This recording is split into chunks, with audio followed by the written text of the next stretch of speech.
এই কাল জানো কোথায় পড়াচ্ছিলাম? স্যার এই ক্লাসেই তো পড়াচ্ছিলেন। ফদা জি স্যার। কোন জায়গায় পড়াচ্ছিলাম এইটা জিজ্ঞেস করেছি। এই কোন ক্লাসে জায়গায় তো পড়াচ্ছি? আমিও জানি। হ্যাঁ হ্যাঁ, আপনার মনে নেই?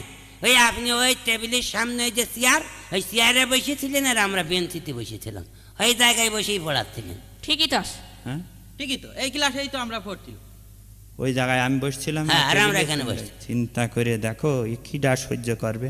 আচ্ছা সে পারলি নিজে কি দেখ, আমি আমার মন মতো পড়াই, এসব বইটই থাক। তা, মনে কর দেশে ভীষণ বন্যা হলো, হুম, দেশের পরিণাম ভয়াবহ। হ্যাঁ।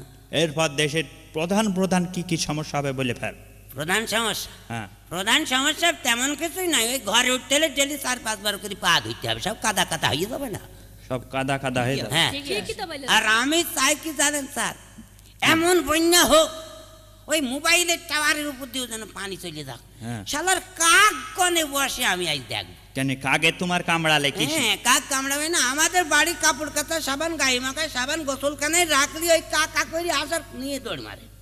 হ্যাঁ। ওই কাকের গোষ্ঠী আমি উদ্ধার করবো। হ্যাঁ, তুমি শালার কোথায় বন্যা। বসবা কোথায় থাকবা সে দরকার নেই। ও দরকার নেই, কাক কনে বসে আমি দেখবো, বন্যা হোক দেশে। এই বেয়াদবি কম করে কর।